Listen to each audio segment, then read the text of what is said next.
Hello everyone, this is Stephanie Pettis in the Roland Studio, and I'm coming at you today with part 3. I am showing you the lid to what we've done so far. There was a part 1, part 2, and this is part 3. In part 1 I showed you how I painted my round wooden plaques. In part 2 we did a live and we did some decorating and some archival ink stamping with some graphic 45 stamps. I then took a wood tool and I burned and kind of did an engraving, if you would, over the stamps in just minor details. I didn't overdo it. I wanted the stamp to really give the details and the wood tool to just give it some highlights. And it really turned out nice, but as you will see in the upcoming video here, I have made a few changes. Not many. One, I've added a mirror like we talked about on the live, and I ended up doing some altering that may not be in this video yet, but I've had to refigure and rework some of the lid the way I needed it to. One being this hinge. This hinge was put in without thinking of how thick all this would be. So I had to, the little tabs are just what they are, they're tabs. And they just don't do the job, and I had to reconfigure how I was going to do that, and I'll try to get into that with the video, but it may be in part 4, because I will not be finished with this particular one in this video. So bear with me. I'm not much of a shabby chicer, but I think I'm doing all right. I think it'll be fun. We have a mirror, and I've got some other ideas up my sleeve, and I think we'll have a good time. In this little frame that you see with the butterfly, I plan to either put resin or some diamond glaze or triple thick, maybe some glossy accents, I don't know, but I want to give it a glass look, so we'll see how that goes. And I also want to play with lights, because you know I'm the queen of lights and I love lights, and I'm going to incorporate this strand of lights. It's got pearls and rolled roses on here, and I'm going to incorporate that in my basket as well. And we'll just go through here and we'll play with it a little bit, but this is how it will look, somewhat of how it will look when I get done. So I'm going to put this in time lapse. Enjoy the music, which I don't know what it is just yet, but I hope that you enjoy the process and the journey, and we'll just go from there. So enjoy, and we'll talk to you in a bit.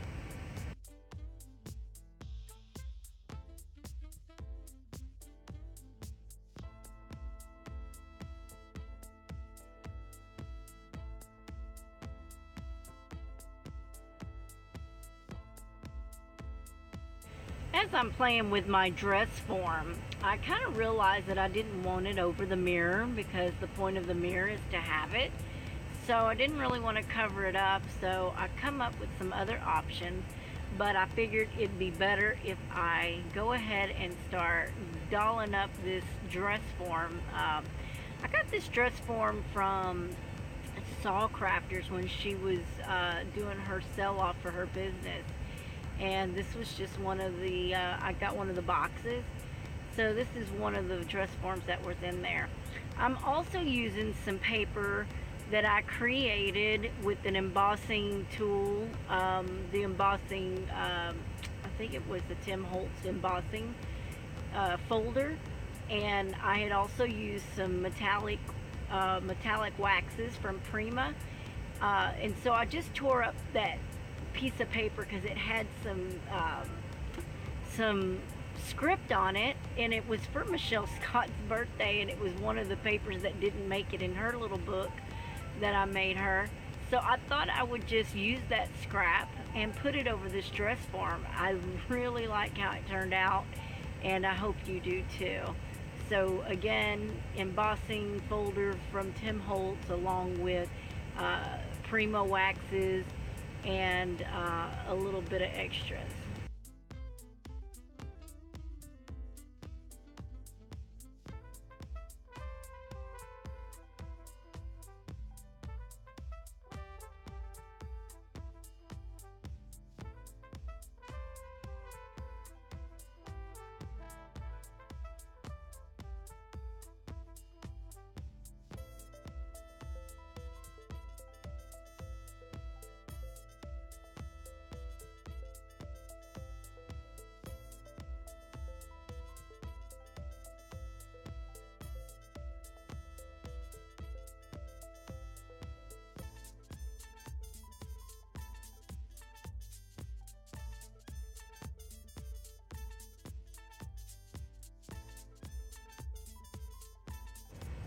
I'm also using some ephemera from the resin ice booklet that you can use when you're doing the domed glass pendants and whatnot. I happen to have a booklet from the ice resin, and I used some of that in this project here, as you'll see. That's what's on top of the doily. I also used this seashell pendant for just like a necklace center, but I was gonna put some chain on it, but I haven't found my chain. I will go back and put some chain on it if I remember when I find my chain. Till then, we're going without.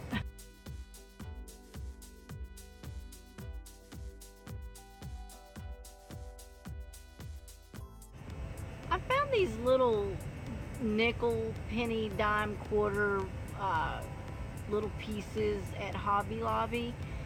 It was like $10 for the package, but you use your 40% coupon and it is much cheaper.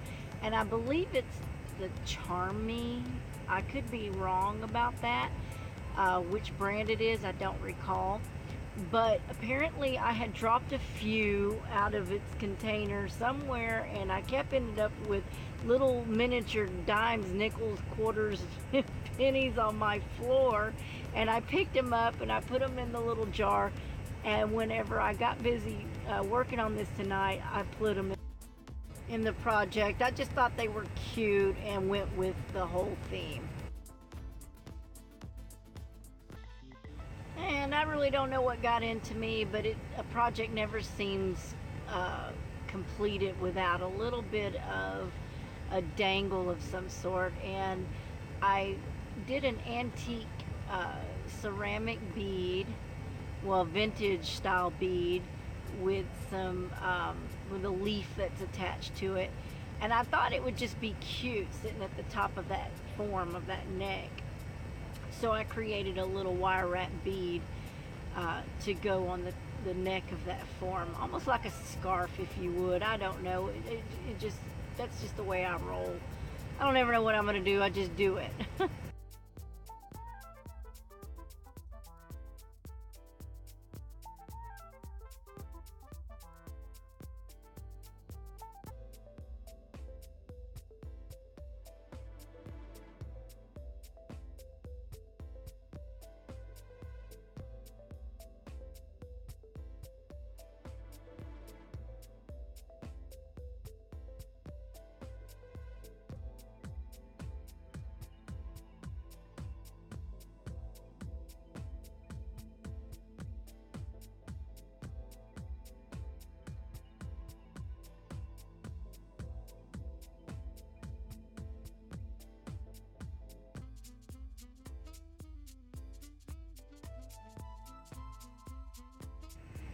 I also decided to use some Tim Holtz ephemera.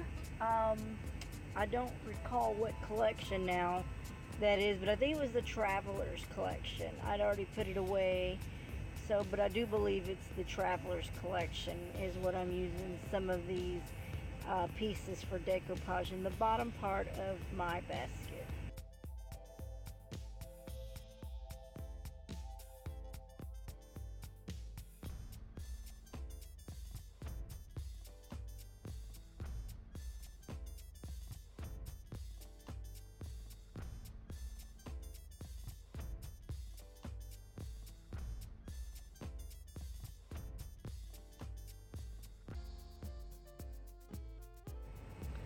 Okay, so now it's time to put my satin over my basket. I really debated on covering the rope, but you know, it's shabby chic, and I didn't want it to be shabby. I wanted it to be shabby chic. So I went ahead and lined my basket with a satin pillowcase that I bought from the Dollar Tree, and I have ripped a strip from it.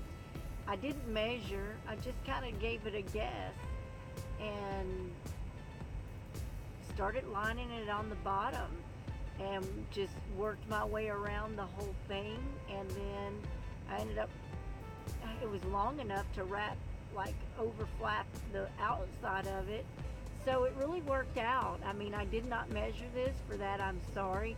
I just eyeball things. It's the same way I cook. I don't ever measure. I just eyeball it, and I just know how it's a feeling. It's a feeling, and that's the way I craft. I don't have I get an idea, and then it changes and it goes, and I never know where it's gonna go, which is why I don't do very well on my lives, because I'm busy trying to talk and chat, and I'm not really focusing on what I'm doing. I really get a lot more done when I do these videos. So anyways, you're seeing me finish it up, and then I'll end up tacking the bottom of the outside down as well as the inside.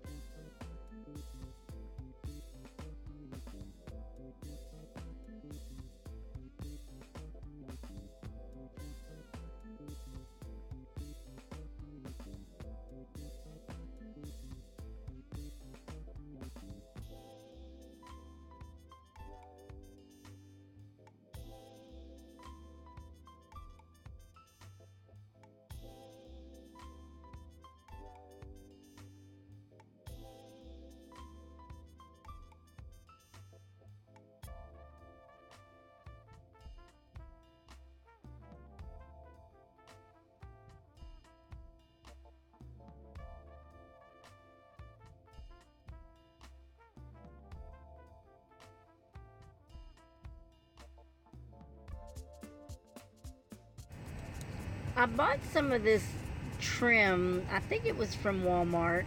It was really cool. It's like a lattice trim. And after I lined the bottom with the baby pink pearl trim, the flat pearl trim, I thought this lattice would really add to the basket idea. It kind of gives it that weaved look. And so I used that.